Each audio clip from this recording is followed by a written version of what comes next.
It doesn't to me, no. We lost the series. But in the same breath, I'm really proud of the way the boys showed, our true character in this test match. That's all I ask for. Obviously, there's not a lot to gain when you've lost the series, but I think we still had enough to play for. We've got a lot of people back at home who have always supported the Australian cricket team, not just this team, but teams over a long period of time. I think it's part of our culture to expect Australians to do well in sport. So I think we had enough to play for, that's for sure. So I'm really proud that we were able to show that character and resilience and determination to want to finish on a high. So I'm really proud of the boys, but I'm obviously still disappointed that we've lost the series.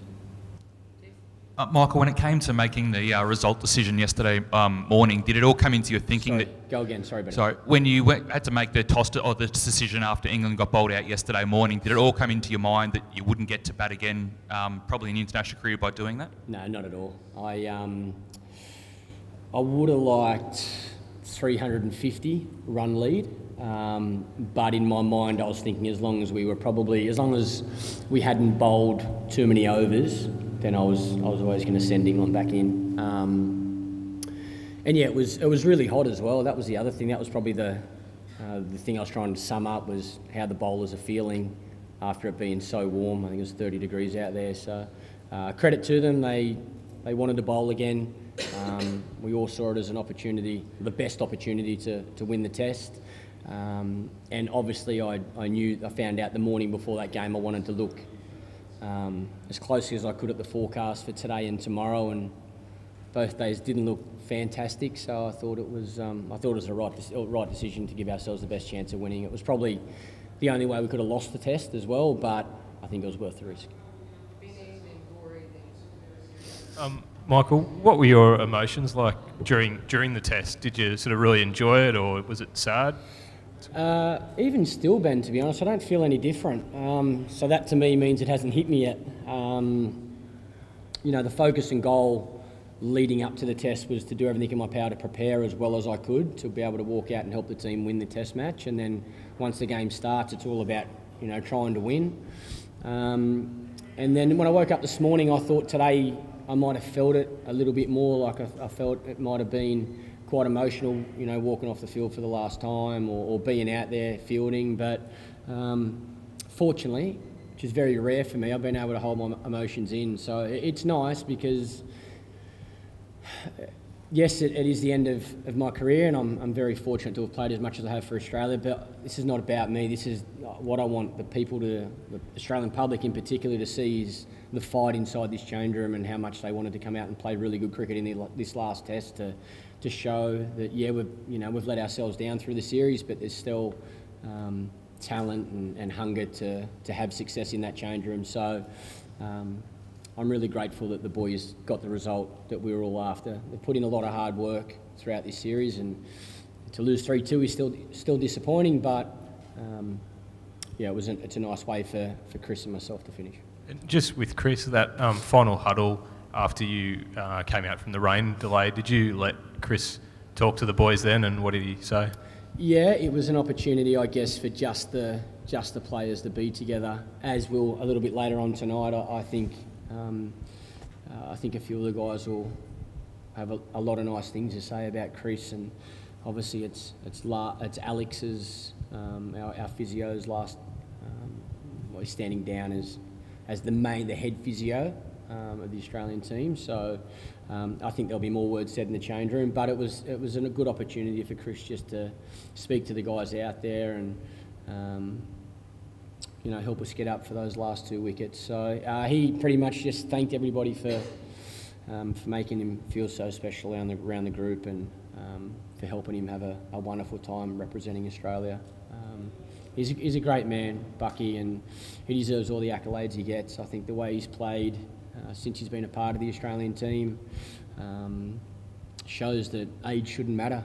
Whether you're 19 or you're 37, if you're good enough, you're good enough. And I'm really proud that he got Man of the Series, as Australian Man of the Series as well. That's a great achievement for him. Talking about your emotions there a little bit, Michael, I think you had the PH on your armband. Was Obviously, Philip, was in your thoughts on your last day as a Test cricketer? Yeah, like I said, I've been able to hold my emotions in, so I'd like it to stay that way. So I won't. I think everybody knows well enough how I feel about that. It's no doubt it's been tough, and it always will be. But it's nice to have worn it for my last Test match. Michael, the performance of Peter Siddle here, does it make you think perhaps what could have been had he been selected earlier in the series? I'm not silly enough to get into that. Look, I think, I want to thank Buff and Rod for all their help and support throughout this series. I think, we will naturally analyse decisions that have been made, and rightly so. That's part of our roles. Me as captain, people will look at how I've fulfilled my role. Darren Lehman as coach and Rod Marsh as chairman of selectors. People will look at their individual roles and assess how they've gone. But they've tried to pick what they felt is the best 11 for every Test match. Tried to give the team as much support as possible, and the same for me. They've tried to give me as much support as I could possibly ask for. And sometimes in this game, it doesn't matter what 11 you pick. If you play the way we've played it in stages throughout this series, you're not going to win. So, yeah, it's not about one individual player. Yeah, as a team, we haven't played as well as we've needed to, consistently enough to have beaten England in this series. Michael, you've played against a lot of England teams during your career. Where do you think this one ranks, and how much potential do you see in them? Yeah, it's tough to compare because of the stage that this team's probably at. I think there's no doubt there's a lot of talent in this team, and through this series we've seen that talent turn into performance. So they've got a lot of very good players, potential to be a fantastic team. There's no doubt about it. But I don't think it'd be fair on the teams I've played against in previous years, and also this team to try and compare them. I said out there today that 2005 Ashes series is probably one of my favourite Test match series to be a part of, and we lost there, but it really opened my eyes to how hard Test cricket is and how tough it certainly is in this country. So I've really enjoyed every opportunity I've had to play against England, whether that be in Australia or over here. I love coming to this part of the world. I think it's a fantastic country, and the fans love their cricket.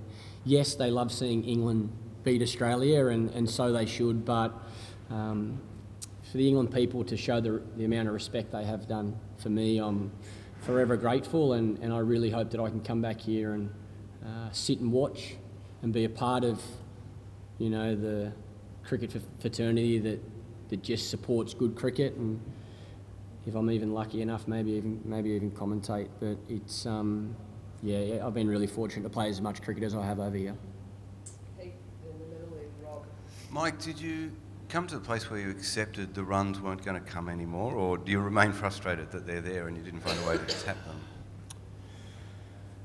I've come to it now because I'm not going to bat again, so I accept it now. No, look, I'm pretty at ease with where I'm at with my own game. I think my personality is to always fight to get better. That's probably one of the things I'm most proud of, that I never got to a stage where I thought I'm just going to try and be, just accept what you got and be happy with that. If you can just hold on to that sort of level. Even people speak about 2012 and 13 in Australia, that series I had there. Even through that period, I was going to training to try and become a better player, and I think I said at a couple of press conferences that I think I can get better, and I honestly believe that.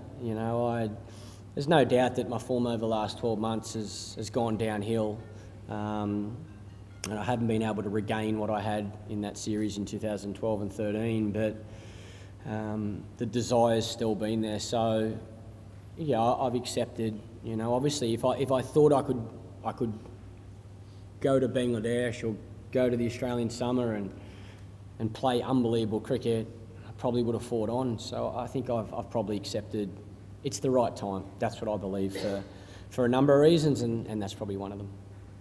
And then Rob, last one, Brady. Mike, just looking at the bigger picture a bit, what kind of health do you think Test cricket is in right now around the world? And leaving the game, is there anything you're particularly worried about or a particular message you would like to pass on to the people who run it? Well, I think the obvious one is it's extremely hard to win away from home. And I guess I've, over the last couple of years, tried to work out in my own head if that's a good thing for the game or a not so good thing for the game. And, you know, I've always loved that challenge as a player. You know you're going on a tour and you know it's going to be tough. And I spoke to, you know, Buff in particularly just about the next tour, Bangladesh, and I said those exact words, that it's going to be a tough tour in those conditions. So I still don't have the answer. I'm still unsure if I think it's great for cricket that it's so hard to win away from home, or that I'd like it to be a little bit closer. I'm unsure about that. But no, look, I'm really grateful to where the game has got to, even through my journey. 13 years, I've been able to see the game change in particular areas. I think the game has grown over that period. I think we've still got so many people coming to watch the game or supporting on television, radio, reading the newspapers. So I think the game is in a great place. I love the battles.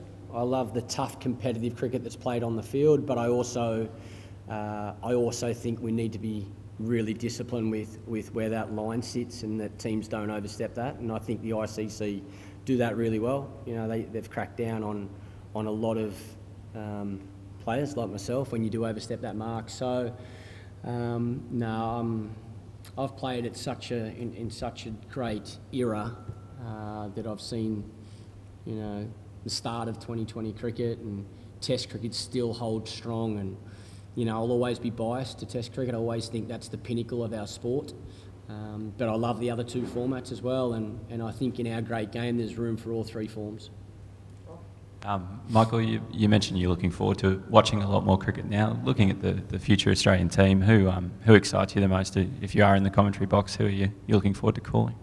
Oh, look, I think that team's full of talent. There's no doubt about it. And even players, you know, there's individual players throughout the Australian domestic competition that have really stood up over the last couple of years. I think Smitty will do a fantastic job as captain, and I love that he's at the top of his game batting-wise. That helps you when you take over the captaincy, I believe. If you're comfortable with your own game, it means you can now focus on the team. I think... You know, I think the growth of players like Nathan Lyon is really exciting for Australian cricket. Mitchell Marsh, you know, those guys have always had talent, but now they're turning it into consistent performance. And now I feel, you know, they believe they belong a part of this team. And you can tell by how vocal they are in meetings, around the group. Our young fast bowlers, we've said for a while, you know, there's a number of them that are very gifted and very talented. It's going to take a lot of hard work, and they've got good guidance under Craig McDermott. And then there's going to be opportunities for the batters. I would still like to see a few of the old heads still stick around, though. I think I've always believed the best teams have a mix of youth and experience, and I think we can still have that with this Australian team. I don't know if that's going to be the case. I don't know if the selectors are going to go with that, but that's up to them. But for me personally, I've always liked a team of both youth and experience, because I think they work well together to get the best result for the team. So yeah, it's been a wonderful team to be a part of. I mean when I say that it is an honour and a privilege to captain Australian cricket, and there's been some tough times, there's no doubt about it, but I've loved and I will cherish every single moment I've had. Michael, looking back over the series, Cardiff now appears to be a really crucial game. Given there were so many momentum swings, probably the only test that had momentum swings, does that now feel like a game that the side maybe let slip and it was so crucial in the end? That game feels like 1999. Look, yeah, we let opportunities slide throughout the whole series. The other thing I will say is I'd like to see around the world, not just here. I'd like to see groundsmen have the courage to go with what they think is a good cricket wicket. I think we've seen in the first two Test matches a lot of talk from the media and the commentators in particularly about how flat the wickets were, yet those 2 test matches were over in 4 days. One team won and one team lost. The next 3 are over in 2.5 and 3 days, and I think Test cricket is a 5-day battle. I want to see good and fair cricket for both batters and bowlers. I think that's the way the game should be played, and most importantly, I would love to see a winner and a loser. But if a groundsman feels like he knows how to produce a good wicket, that will be a great battle of Test match cricket, then I'd like to see them back themselves and go with that and not be persuaded by what's said in the media or what the commentators say. I think this game of cricket, and I hope I remember this for the next 50 years if I'm lucky enough to live for that long, it's always an easier game watching from afar. It's much harder when you're playing, and I think Cardiff and Lords in particular, we did see some really good cricket. I'm not saying the wickets were fantastic, don't get me wrong, but we've seen a winner and a loser over 4 days, and I think the last 3 Test matches have not been that case. I think people have tickets for today to watch a whole day's play, tomorrow, and the same for Edgbaston and Nottingham. So, I think the fans of the game deserve to see a really good contest for 5 days. Given the swings in pitches between the second and third tests, does it concern you that maybe boards have too much of an influence over the pitches that are produced? Well, I'm not going to get into that because I don't know what influence the ECB had. I really don't know. And to be honest, I don't know what influence they have in Australia either, to be honest. I think, like I said at the start of this series, if I go to the groundsman at the Gabba and say I want it to be a turner like the SCG, he will absolutely laugh at me. So it might be different around the world, but like I say, I just like to see them. You're given a role or a responsibility or a job and you want to be able to do your best at that. And I've got a feeling from the conversations I've had with a lot of the groundsmen in this country that they're a little bit disappointed they haven't been able to do as they've wanted to do. Last one, Dan. Michael, in recent times you've played a lot of cricket against England, a lot of Test matches against England, and over your whole career, I think you played half of your entire Test career against 2 countries, England and India. Do you think that kind of a split is healthy, or do you think it would be better to share out Test cricket a bit more evenly among countries? As long as we're growing the game. To me, I'd love cricket to be played in every country around the world, to be honest. I'd love everybody to get the opportunity to see this great game, but in the same breath, I cherish how lucky I've been to be able to play against England as regular as I have, and play against India and South Africa and Bangladesh, and in whether it's Test, one-day cricket or 2020 cricket. So whatever we can do to grow the game, make the game better, touch a lot of different people all around the world, that's what I would like to see. I'd like to see cricket played in all countries. Just want to say thanks as well for all your support. I've obviously had a lot of people through the media that have supported me my whole career, so I'm really grateful and thankful for that. And even to the people that haven't, to the people that have knocked me and criticised me, that's driven me to get out of bed every single day and try and become better. So I want to thank you all. Thanks for having me.